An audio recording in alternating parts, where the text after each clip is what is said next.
Welcome to Salt River Pima Maricopa Indian Community.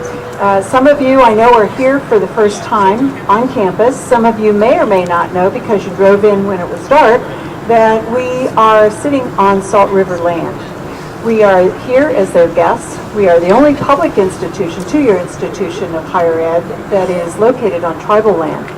And the folks who work here have heard me say this many, many times, that I am absolutely convinced that our sense of place is a very important part of why we are a very special place. So, welcome to those of you. Can I hear the shouts from those who are here on the campus for the first time?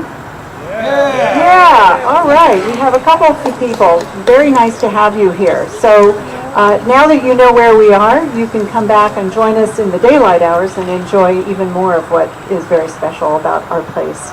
So it is my pleasure to turn the microphone over to Anna Cuddington, who is our director of our American Indian program, who will introduce our presentation tonight, but also to express gratitude to everyone who's here this evening, to pause, to our students. I know this is a very busy time of the semester, and you may have your eyes and energies focused forward, but I appreciate you taking the moments to stop, savor, enjoy, reflect, and really enjoy in every way the energy that is here and about to be here on this stage tonight. To our faculty, thank you very much for being here. I know this is a challenging time for you as well. So, without any further ado, I will turn this over to Anna Cuddington, who will tell us a little bit about our very special guest tonight. Thank you.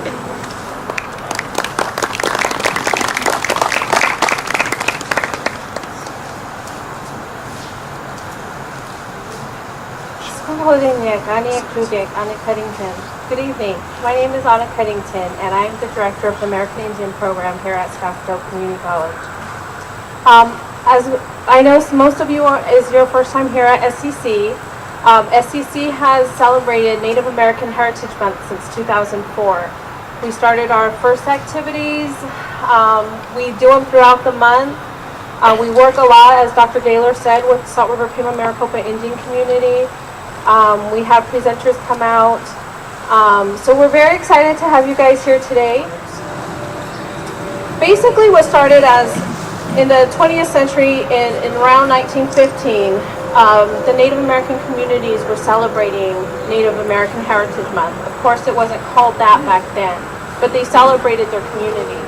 And of course, because we're on the reservation, it is something that we would like to do. We don't do it just during Native American Heritage Month. We do it ongoing throughout the year. Here at SCC, we have an American Indian speaker series. And we try to get that out to the community as often as possible. Without further ado, this evening I wanted to introduce Kevin Locke.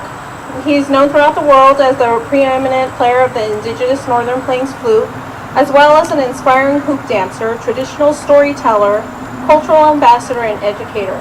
Kevin, who is Lakota and Anishinaabe, received training in the values, tradition, and language of his native culture from his mother, Patricia Locke, his uncle, Abraham Endhorn, his mentor, Joe Rockboy, and many other elders and relatives.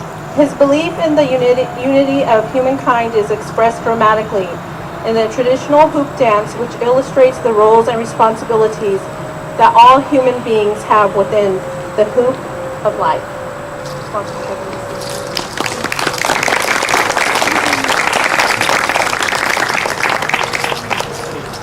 Thank you very much. Yeah, and thank you to the president for the way that you welcomed us here. I really appreciate that, and I'm really happy to be here. I do have some family ties over here. I have a niece and a nephew. My sister was married. He passed away, but his name was Wendell Schurz from Saskatoon, and so I have a niece and nephew that are enrolled members of the tribe there in Saskatoon. Is that Akima Otam? Is that right? And then I've got a neighbor who's from here too, up there in South Dakota. She's they say Pipash. Is that right? Pipash. Okay, I got that. All right. And another thing that I wanted to mention is my mom is buried just a couple miles from here over at the Camelback Cemetery. so I had a chance to go over there today and fix it up a little bit and just spend some time over there. But so I'm really happy to be here with you this evening, and I appreciate being invited to be a part of the observance this month of the Native American Heritage Month. And according to a legend, the world was destroyed by a flood, a great deluge, a great downpour, and so everything was wiped away from the earth by the flood, except for one survivor. There was one human survivor, and this was a woman. So this woman was rescued at the last minute by a great eagle who descended out of the heavens, swooped down, and plucked that woman out away from certain death, and flew with her over the waters. They flew, and they kept flying. They couldn't see any place to land. So finally they saw the very top branch of the tree of life remained above the waters. So they landed there. They were safe. The waters did not cover the top. And so they waited there until eventually the waters began to recede. Waters went down. Eventually the earth was exposed. And as the waters receded, the land became vast, became expanded, became beautiful, green, verdant, fruitful, colorful, fragrant, just as we see today. And now, according to this legend, from this eagle and from the woman, from there descended the human race. It's just a legend. But so from there they spread out everywhere, according to that legend. And so the addition or the addendum to that legend is that there's two additions to it. One is that it was prophesied that eventually the descendants would all come back and see each other. So when you look around here in North America, no matter where you go, you do see that indeed has been fulfilled. You see people of Asian descent, African, European, all different parts of the globe are represented, kindred represented here on this land, North America. But we know that there has been conflict. But this legend also says that someday a generation would appear on this land. They'd be able to open their eyes and to recognize that spirit of the eagle. The eagle, of course, is just symbolic for the ascendant nature of the human spirit. You know, our capacity, our ability to activate our wings of knowledge and understanding and to soar. After all, you know, institutions such as this is dedicated to that proposition that we can lift ourselves up and achieve new heights of understanding through education. So this is the prophecy that someday a generation would appear and would be able to see this in themselves, this capacity, and each other. So I'd like to dedicate this eagle song now to all of us eagles in here. And again, the idea is that the idea is that the eagle is flying in the early pre-dawn darkness. And this eagle is somehow compelled to soar upwards. So the eagle begins to fly up out of the darkness. The eagle flies up so high, looks out, and sees the light, the first light coming into the world. And so this, in its ecstasy, in its joy, the eagle calls out. Of course, the eagle is us, really. The eagle calls out and says, I am the first one to fly with the new day. So that's going to be in the Dakota language. It's going to be Me Tokahea Ampetu Owakie. The next part says, Wambligaleshka Naha Anuka Sa Hea U Chanke Me Tokahea Ampetu Owaki. In other words, the golden eagle and the bald eagle say this as they fly with the dawn. So I'd like to dedicate this to all of us eagles here. There's a couple of eaglets in here, I think. Doesn't matter if you're a golden eagle. You could be brown, you could be white, you could be black. I can see there's a few bald eagles out there. So I'd like to dedicate this to all of us eagles here tonight.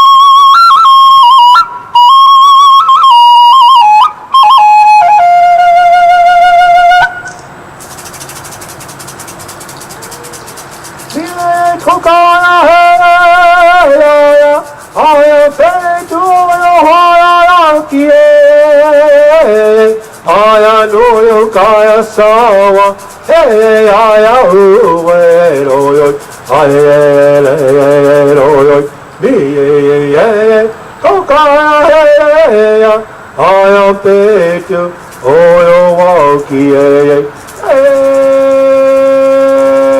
Hey, so that's for all of you. Give yourselves a big hand.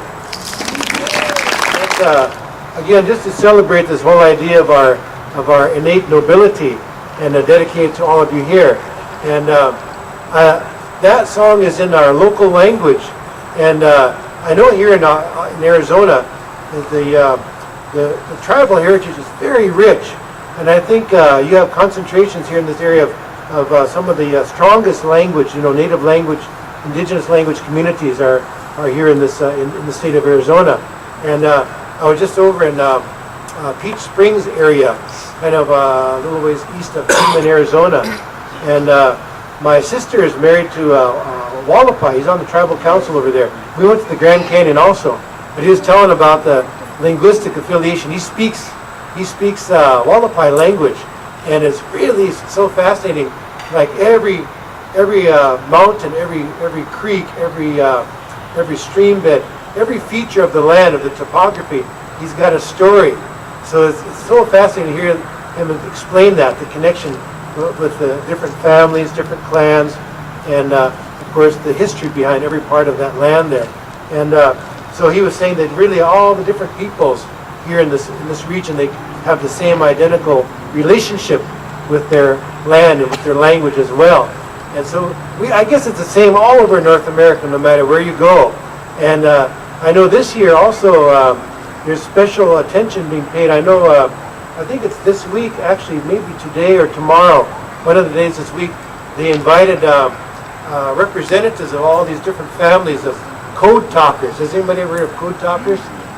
Yeah, I think there were quite a few people from Arizona that were involved in that. I believe there's 39 tribes that were involved, different tribes involved with code talkers in different fields of action. But anyway, so this is something that's really coming back now, is language revitalization. It's really good. We're doing that up where I live too. And one of the things that we're revitalizing at our local college, called Sitting Bull College on Standing Rock, where I'm from, is that we're trying to revitalize what they call sign language. It's the world's first standardized universal language. And I think it's so cool. I'll demonstrate it to you, but it's really exciting because it's all about kinesthetic learning. So what we'll do is we'll teach the kids how to all the different sounds, like washte, slow walk, slowishne, all the different words, ooh, you, different words like I could say them in English too. But so the kids associate the signs with the words, in this case would be Lakota language. But they use that, it's sign language, because the people, all the different peoples around that area, they have their own language too, just like here. So I'll demonstrate something in sign for you.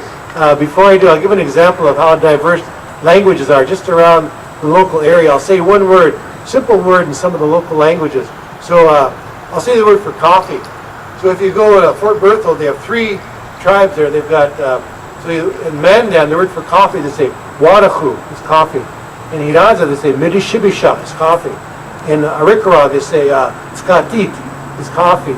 You go maybe a little ways west at Blackfoot, they say nitapi shikshikini is coffee. In Crow, they say bili ishpida is coffee. In Assiniboine, they say huchnacha. In Cree, they say bigatewapui. In Ojibwe, they say makade mashkiki wabu. Don't ask for decaf there. And then in our local language, we say Starbucks. All right. So anyway, you can hear there's such different ways of saying one word. So I'll demonstrate this sign language. I've got. What I'll do is I'll demonstrate a short prayer in sign, and now I'm going to cheat. It's a silent language. You don't have to hear anything because it's just for people speaking different languages. But I'll demonstrate a prayer. But now don't close your eyes. Keep your eyes open, and that way even though it's a prayer, just keep your eyes open. Then I might give you a test when I get done. So here's the.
Great Spirit, whose voice I hear in the wind, and whose breath gives life to all the world. Hear me, I am small and weak. One of your many children am I. Let me walk in beauty and make my eyes always behold the red and purple sunrise. Make my hands respect the things you have made, and my ears sharp to hear your voice. Make me wise that I may know the many things you have hidden in every leaf and rock. I seek strength not to be greater than my brother, but to fight my greatest enemy, myself. Make me always ready to come before you. Clean hands and straight eyes, so that when life fades like the fading sunset, my spirit may come before you without shame.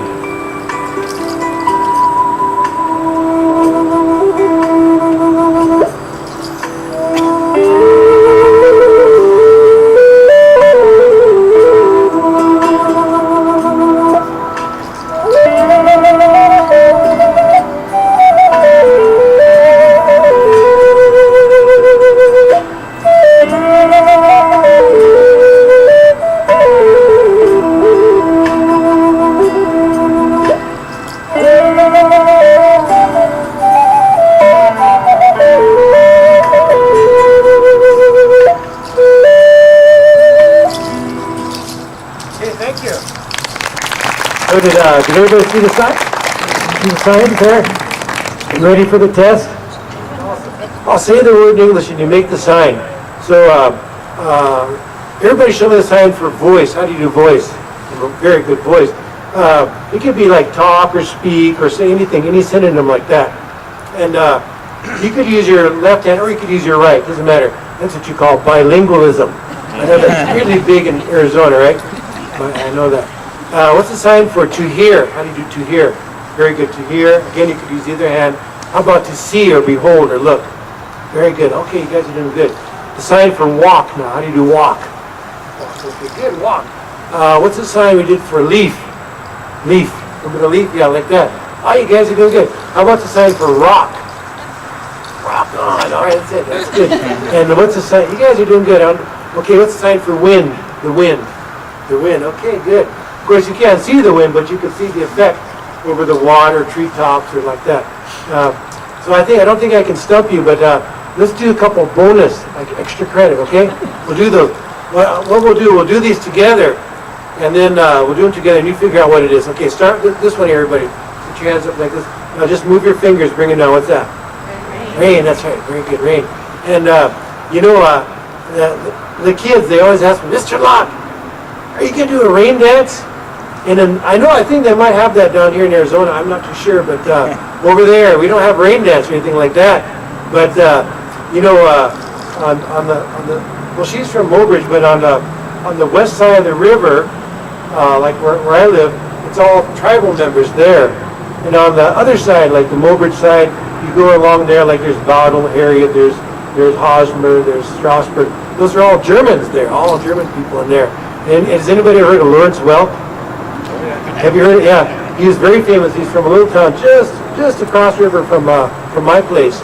And so it's all Germans there. So since they moved in on the reservation side, whenever we want rain, we just hire those German polka bands. That's how you do it. So remember that. Don't forget. And let's try another one. Starting up here again, way up here.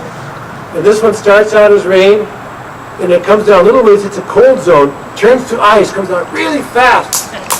It's hard. What is that? You don't have that here, do you? Yeah, hail. Somebody said a hail.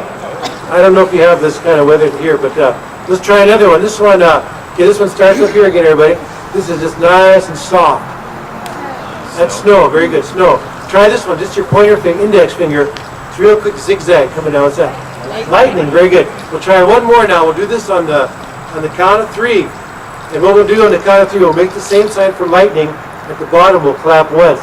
And I was doing that at the school the other day. These little kids said, "Mr. Locke, we can count Indian." I said, "Go ahead, show me." So they did in Dakota. They got one right. It's 1G. So they said 1G, 2G, 3G. I said, no. Yeah. Anyways, we'll see. Anyways, 1G Numpa Yamini. So start here. Everybody, okay, here we go. 1G Numpa Yamini. What's that? Thunder. No, that's the Weather Channel. No, you guys are, give yourselves a big thunderous round of applause. That's good. I know there's a lot of interest in the flute nowadays. It kind of died out. It really died out. And I've been doing that for about maybe close to 40 years now, flute music.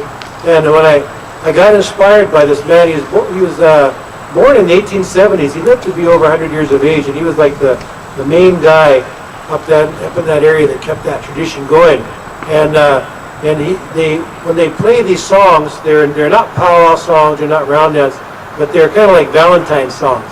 And so we're trying to document those, but it pretty much died out. But I want to just give you an example of a couple of these. So this is kind of a sweet one here. It's about this person. They're telling this other person that says, I really wanted to see you so much, like it's a Valentine song. Person, I really wanted to see you so much. And that's why I came this far, all the way over here, just to see you.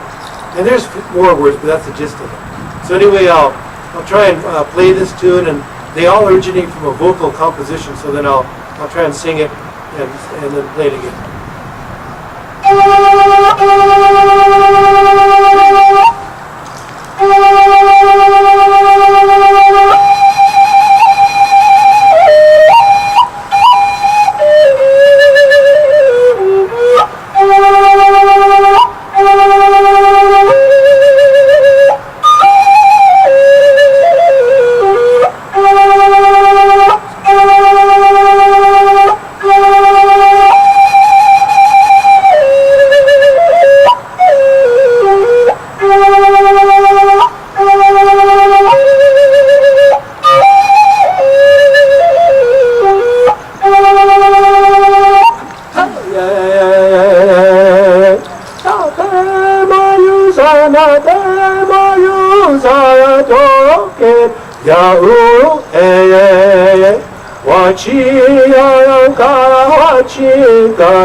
Prairie style or Dakota style, and this genre of composition, it's like formulaic rules of composition. It's almost like I guess like a poetic form or literary form, much akin to haiku. So the first part of the song is kind of cryptic. You don't know what it's really about. And the second part of the text elaborates, and this pattern is widespread all throughout the prairies and the woodlands. So I'll do a woodland style song here for you. And this is in the Sac-and-Fox language or Meskwaki language. And one of my adopted sisters is in DC now. Her dad, I should say, my adopted dad, was a code talker from the Meskwaki tribe in Tama, Iowa. And they were the ones that ran the radio communications in the operations engaging Rommel.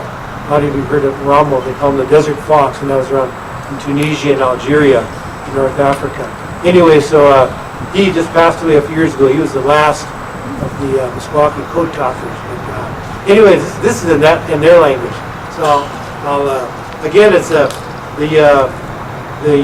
flute tune is just an instrumental, is just instrumentalizing the vocal composition. So I think you'll hear that here too.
Thank you.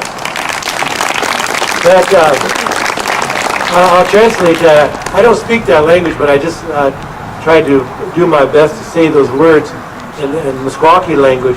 And some of them, these songs, they're not exactly all love songs or Valentine songs, but some of them are much akin to like country western songs. You know, like sometimes a person's heartbroken or they got jilted or something. So this person is making such a reference in the song. I guess there was this couple and they were together, but then something happened, so they split up. And so this, I guess it was pretty serious whatever happened. So then this person is talking about this other person. They're saying, I can't stand that person anymore. This is totally intolerable. I can't stand it anymore. And then so that's the kind of the cryptic first part. It's nananashkino. I can't stand that person. Then the next part, then they elaborate. They say, even if they put us on an island together in the middle of the ocean, I'd swim back. There's so many songs like this. It's so funny. Those are mostly from the 19th century. So it gives you really beautiful insight into, just different sentence structure and just insight in the way people are thinking, which is no different from today. And that style, that structure exists in all different cultures everywhere on the planet. So I just wanted to share a little bit of that with you. I get invited to different communities and to share some of those songs. Especially the elders get a kick out of it. But not everybody's familiar with that kind of music. Even powwow people don't know these kind of songs. So then I always figure about, whenever you go someplace, you have to try and relate. You have to relate, find common ground, find a reference point that you can share commonality. So then I thought, well, what if you took a traditional composition and tried to find something analogous in more of a modern or popular music genre? So I did that. I did a whole recording like that. Well, here's one selection out of there, and it's this. It's a song about this person. What they're saying in the lyrics. They're saying, "I really cherish, I really love my ancestral heritage. I love this so much. It's so dear to me." But then they go on to say that because of the, I guess you would say like the generosity or the sacrifice or the magnanimity involved in upholding that. As you know, it's really difficult in many cases to maintain some of the traditional ways. It requires a lot of sacrifice. So the person is saying, because I have this great love for this heritage, I suffer so much in life. And so then what I did is took the tune. So I'll sing the part with the words in there for just so you can hear the tune. It says, "Oh ya te ya king ha ma yang ka bo le mi no la ko cho ha ki te wa ki la ye ro re ro yo ti e wa ki ye re ro."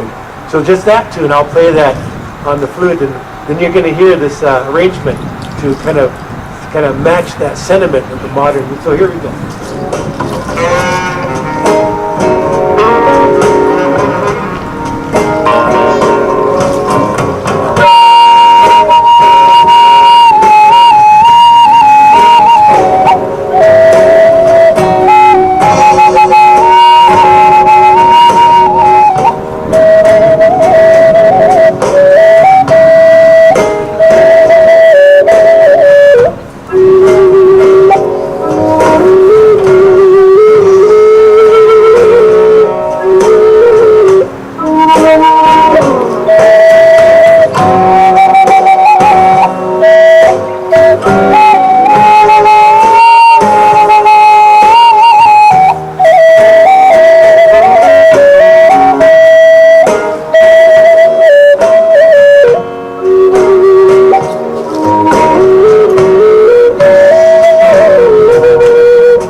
Okay, good, thank you.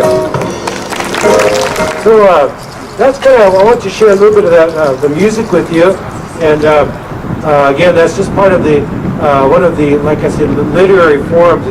And it's one of the main ways of language revitalization, because once like young people become interested in the music, then it just leads them right into interest in learning the language, whatever language that is their heritage. So I'll leave that as it is, and I'd like to share a little bit of dancing too. I've been dancing for about something like maybe about 59 years now since I started dancing, and I started out as a little kid. I would just do butt dancing, and then I started to walk. I started to build it up from there. But we have a lot of different styles of dancing, so many different expressions, and I went over to Fort McDowell the other day, and I heard there was going to be bird dancing over there. I never found the bird dancing, but they had a big powwow going. Anybody go to that powwow over there in Fort McDowell? Lots of good singers and dancers. They had some top drum groups. There was some from Minnesota. It's called Midnight Express. They were there. There's a real good group from Oklahoma. They're called Kozad Singers. Some of the top singing groups, and of course a lot from around this area as well. And so anyway, there's a lot of different styles of dancing. They're all kind of coming back now. There's a lot of interest. And one of the real popular styles now is what they call hoop dance. And I've been doing this for a long, long time. I brought some hoops over here. Yeah, I've been doing this for a long time, this particular dance. I use mostly wooden hoops in my presentation. And back in 1980 or 81, I went to Australia, and I didn't really know how to pack. I wasn't really too experienced with international flying, so I didn't really know how to pack my hoops. So when I got over there, I had all wooden hoops at that time, and I'd have to soak some because you need different tensile properties to create different designs. So I'd have to soak some overnight, before, and some I'd leave dry, depending on what designs I was going to make. When I got down there, then because of my own stupidity, I didn't pack them right. I ended up with mostly all broken hoops down there when I got down there. So I didn't know what I was going to do. I had all these presentations going on, like this is about almost like 33 years ago. And so then I was just with some people who wandered into this hardware store, and I saw this material there. And so then I realized I could use that to create or to make hoops. So I use mostly wooden hoops right here. Like I say, they're use those, and then I use other material as well for different designs. So it just works out good. And I used four colors, and this is this particular dance. It belongs to an organization. I'm just telling you the background from up where I live. It belongs to an organization way back in the pre-reservation days, and they're a service organization, and they're what they call in our language, it's a haka ihamalo kola kichiap. It means in English, Elk Dreamers Society organization. And so they have a lot of these different organizations, but their whole purpose in life, or for their existence, is to perform self-abnegating, altruistic acts of service. That's their purpose. So anything that needs done, why then they'll arise and perform that duty. Maybe taking care of the elders, orphans, maybe organizing a hunt, organizing when they move camp in times of war, why then they organize and to defend the community. So they have this purpose.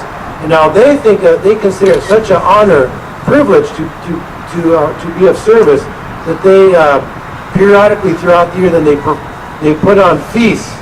And so now this elk society, what they do is that they one of their dances that they do is this hoop dance, and it's a prayer. It's a choreographed prayer. And so I'm just giving a little background because I know they have the world champion hoop dance here in Phoenix, but I've never been to it. I never did come to it. Like I said, I've been dancing 59 years, but I never did enter a contest. Now it's not because I don't like. I think contests are great. It's so good.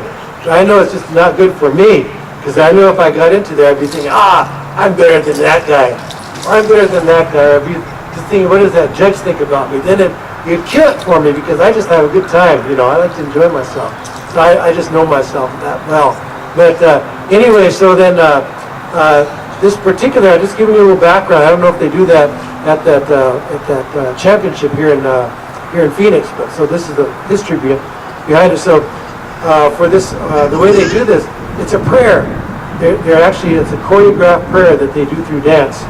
And so the main part of the prayer is the shape there of the circle, which is universal. So for all people, it represents harmony and balance, represents eternity, represents all things good and beautiful, all things holy and sacred, represents the balance, represents unity, all these things, represents wellness, like well-being. And so it's in essence, the dance is a prayer for that we could be restored to wellness or to well-being, not just physically or mentally or emotionally, but spiritually. And of course, it's no good just ourselves, but it's all part of this hoop of life where everything is connected, everybody's connected. So that shape represents that. The fact that there's no corner, there's no back row, there's all front, we all have front row seats in life. So that's the whole idea. And the four colors, again, represent the different the directions, the seasons, the elements, the different stages of life we go through, represents different diverse peoples as well. And so then the designs. Now, I'm not going to do the whole thing. I think you guys down here, I'll mention this. Maybe a lot of you know this since this is kind of like the place where they have a lot of hoop dancing down here. But there's different levels. Like there's easy, intermediate, and more difficult or hard ways of doing that. So I'm not going to do the hard part. I'm just going to do the easy part here tonight. So because the hardest way of doing the hoop dance, and anybody who does it can affirm what I'm saying, is one hoop. That's the hardest. One is hardest. Then it gets easier as you go to two. It gets easier, easier, easier, easier. So I'm not going to do that hard part from 1 to 5. Besides, I think you've all seen that a lot of times down here, right? 1 to 5, you see that so much. But I'm just not going to do the hard part. I'm just going to do the easy part. I'll start with 6 and go to 28. Is that okay with you guys? Okay, we'll do that. Because, like I said, it's easy, and that's kind of like more of the Northern Plains style anyway, where they use a lot of hoop. And they use 28. I could start with 1 and go to 28, but since you've seen all that, I won't. But the 28, okay, because I'm skipping over this first part, let me give you guys a quick overview. Can you still hear me if I back up here? Yeah. Okay, so basically if you're using one hoop, you just maneuver or you manipulate the hoop, and you can take it, from side to side, different kind of ways. You can bring it around this way. You can you maneuver it around your body different kind of ways, and what that does is it celebrates our place in the hoop of life, like as individuals. We have a role, we have a place because of our interrelatedness with all creation. You can go through it that different kind of ways with one hoop, and then you can go up to 2. You can use maybe a white one for the moon. As we know, the moon is coming down from full, so it'd be a waning moon now. But the reason why I use 28 is because that's the number of days in the lunar cycle. So out there in the prairies, up in the Dakotas, the seasons are very distinct, very well defined. And so then the transition from one season into the next is also very condensed. And so when you have the transition from winter into spring, of course it's just going into winter now, but the transition from winter to spring is very condensed. So they say like within one lunar cycle, one 28-day lunar cycle, every day you wake up, you're gonna see a new color. You're gonna inhale a fresh fragrance as all the different signs of spring become awakened.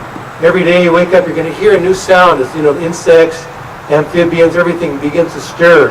The birds come back. It's really like a concert building to a crescendo. It's so dynamic and condensed. So like that 28. So that's why I use 28 to symbolize that reawakening, that transition from the cold, dark, lifeless, dormant condition of winter into all the dynamism, the life, the color, the beauty of spring. So that's the moon. But the main one, of course, is the sun. The sun is the source of energy, source of life in this contingent or physical world. Everything depends on the sun, the light, the heat, the solar energy emanating from the sun. And as human beings, we need that too, but the main thing we need is the spiritual analogy of that, like the light of knowledge, like divine knowledge, and the warmth of love. You know, that love, that something holy that we need. We get that, then we can progress. See, they say life is a journey, so every day we're taking a step. Then as we go on that journey, we go through stages. We go through stages, like all of us. We go through our childhood, and we go through different stages of life. It's like you're climbing a mountain. So they say as you get up to the top, and it gets cold up there, a lot of snow. See, it's not melting it, but you get that. But every stage, there's every day, every point of that journey, there's a test, there's an obstacle, there's a challenge. So then sometimes we get stuck, but you can't stay stuck. You got to struggle to get through that, get past that. And that struggle, of course, gives us the capacity, you could say capacity, that we need to reach up in life, to progress, just like a plant, you know, coming out, emerging in spring. So again, I'm just doing an overview of the part that I'm not going to dance, you know, the 1 to 5. You can see the story. So is it making sense so far? Okay. So then, just like a plant, you know, we begin to reach up, maybe branch out, just like a tree, as we get knowledge, just like here in the halls of academia. You know, this is the whole idea, is to enable the students to flourish, to blossom, to effloresce intellectually, and to just achieve new insights, new perspective in life, to achieve that. And so as we grow, as we reach up, just like a tree, then we can indeed see that. And so then, like myself, when I look at people, I can look at strangers, see a lot of strangers here tonight. I can choose to do that, or I can choose to see really the potentiality we all have to blossom, that nature that we have to blossom, or effloresce, just like a flower coming out. And we're really, no matter what age we are, I have that conviction that we can do that. We can always transform and remake ourselves. Or I can look out here and see strangers. I can see like the whole array of stars, constellation out here. You know, we can be brilliant. We can be a point of guidance, like the North Star, or a source of hope, like the morning star. Or I can look at and see strangers, or I can see a whole bunch of eagles, you know, just like that story I mentioned before. Does that make sense, everybody? All right, very good.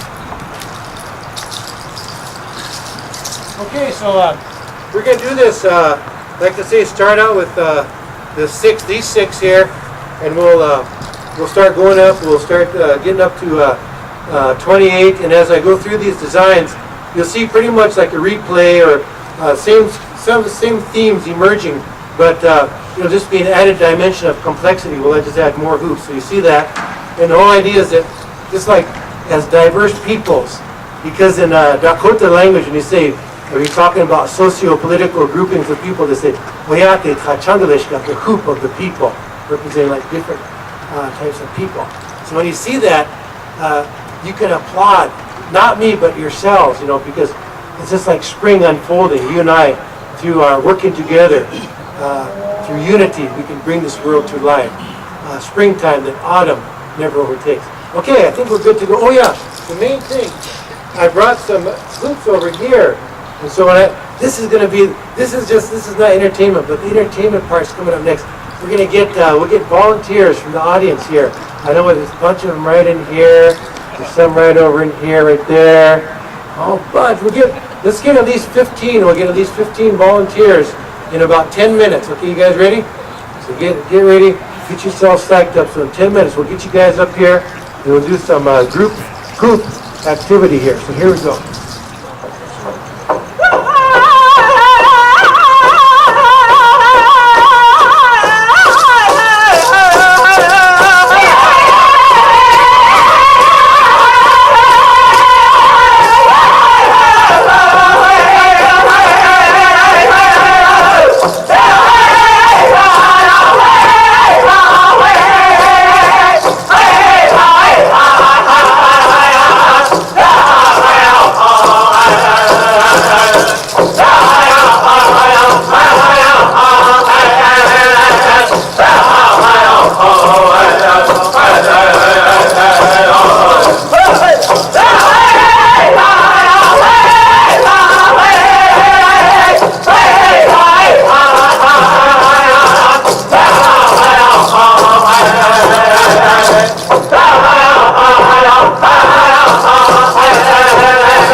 I showed it.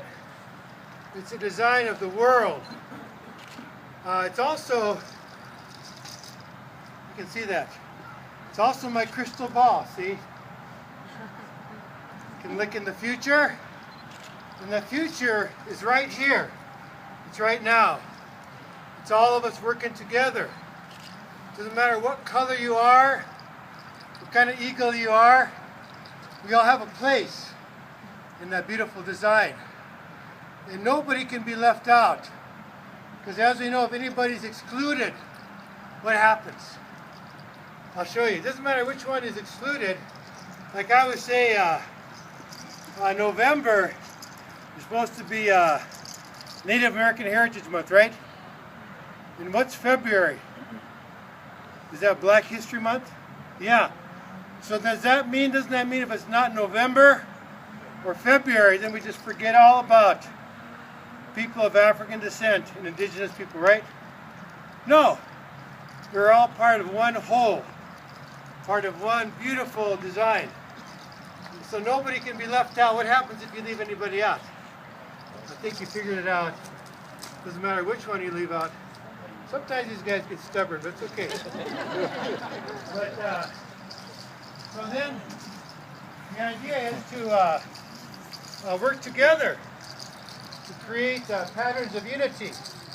That enables us to advance, to progress on the journey, that beautiful road of life. We're all on that. As you go on that journey, then we have so many obstacles to overcome. Hatred, prejudice, ignorance, you name it. So then we have to create a bridge, a safe passage, in order for us to go beyond that rainbow. So the only way we can do that is together, working together. We have to climb this summit, this mountain, or ladder of knowledge. And the only way we can do it is to work together. And once we get to the summit, what do? Turn around and go back? No, just launch your flight, remember? As eagles, we can do that. We can launch our flight. And then what does the eagle see as the eagle flies on its journey at the apex? What does it see? See all these fences and walls and separation? No, you can't see that. You can just see this design here. And as we know, every eagle needs a nest. It needs to have a nice place of security and comfort, a place where we can break out of our shell, whatever that is. Stand tall, open our eyes, stretch our wings, and of course, achieve our goals. Does that make sense so far? Oh, okay, good. All right. So now, what we're going to do is, we're going to get, this is the entertainment part now. We're going to get our volunteers. Get our volunteers. You guys can come on over here, anywhere in front of you. And put one beside it, or beside it. Take your third one, you can put it right on top of those two. Now, there's a lot of ways you can pick up your hoops, but I'll show you this one way. It seems like the easiest for me. You just use the widest part of your foot, your shoe, step on the edge, and just push down.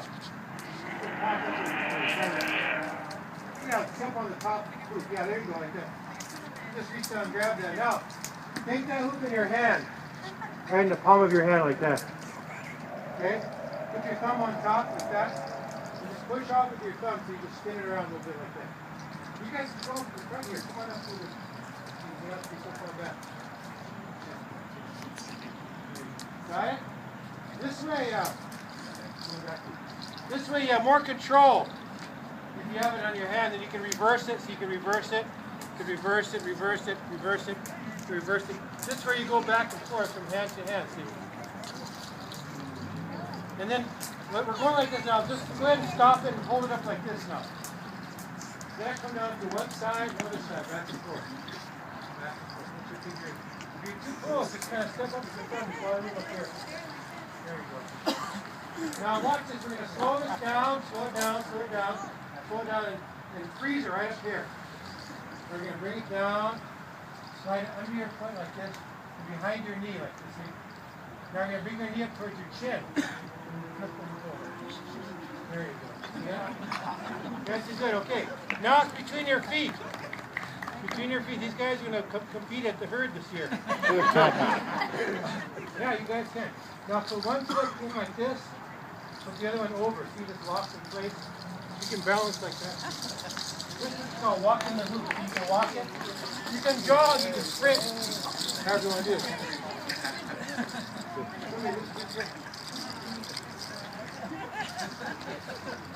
Okay, now let's see what we're going to do. Well, try this. Just take it back and forth a little bit. Come on. You guys are so close to my babies. See that? You can bring it around like this. Bring it around like this. Take it behind your back.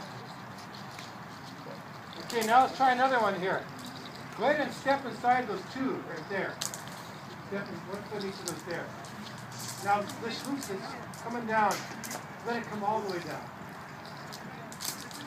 Okay, now we're going to reach out and grab your two outside hoops there. See that? Yeah, good job. You guys are good, man. See, look at that. See the middle hoop? I'm bouncing it. See, you bounce it. Bounce, bounce. See, my palms are forward. You can just bounce it to the back. Your palms are facing back. See that? Okay. Then you bring them together. Then you made a little opening here. See the opening? We're going to go into that opening right there. See the letter X between your knees? Grab above your knees and pull back apart. Alright, there you go. Now, just look that down.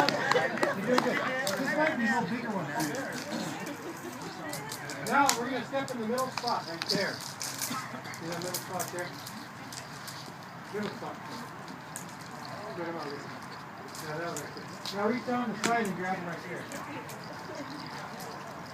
See how I got that? Pretty cool, huh? It's really not hard. So then let's let this butterfly release it. Let it go higher, a little higher, a little higher, a little higher. And watch to see the middle one right behind my head. Okay, we're going to do a little exhibition dancing now. Put your two down there. Put the third one right there. Go ahead. Is everybody ready for this? Let's have a big hand for exhibition hoop dance right here.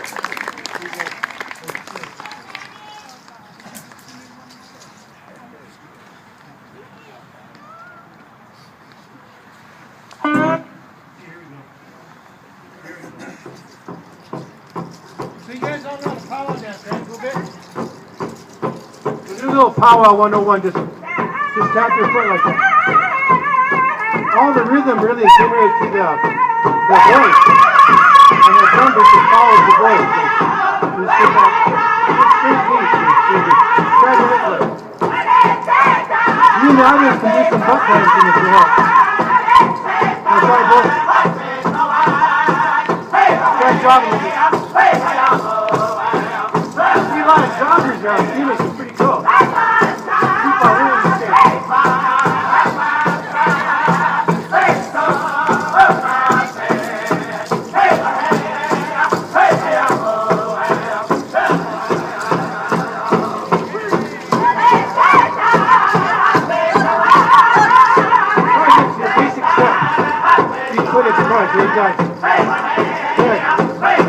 You go to a powwow, they have intertribal songs. And everything else is just kind of added on that.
Of course, up where I live, the flowers all, they wilt, they dry up, they disappear into the snow.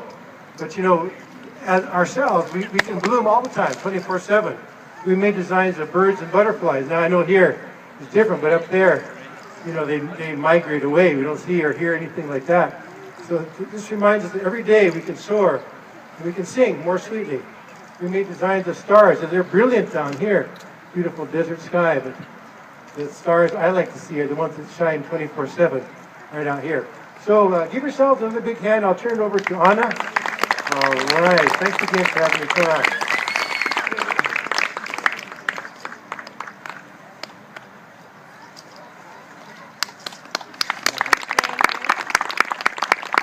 Our events, and that concludes. Again, if we could have some of you folks fill out our surveys, they're at the table in the middle back behind you.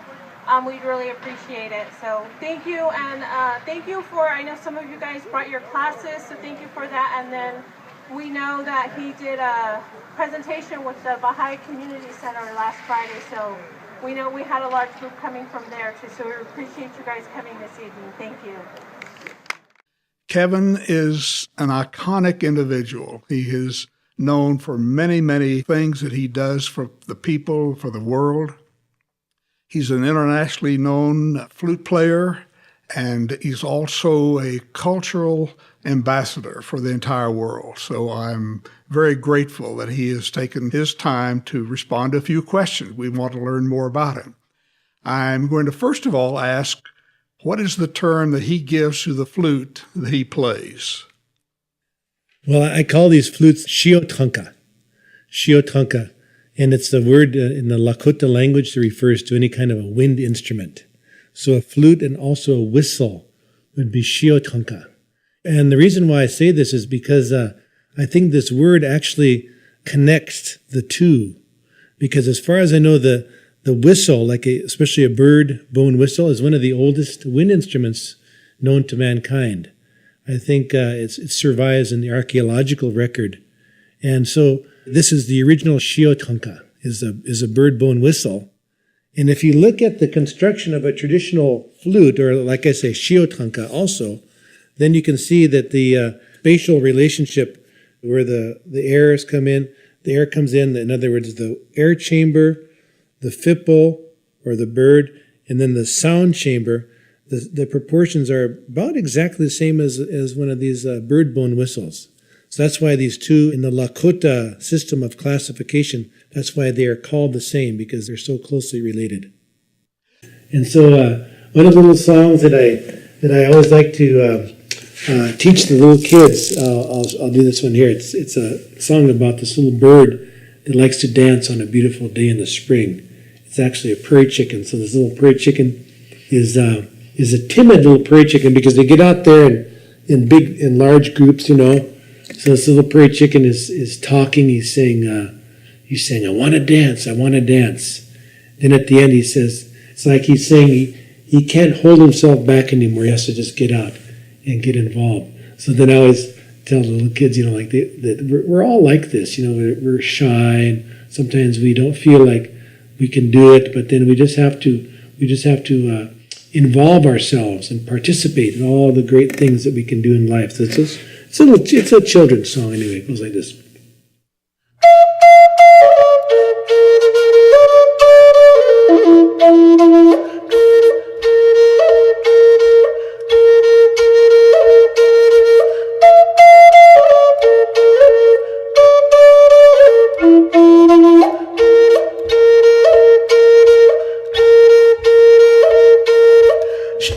shio e maki e wachi wachi wa hina pe shio shio e maki e shio shio e maki e shio shio e maki e wachi wachi wa hina pe shio shio e maki e shio shio e maki e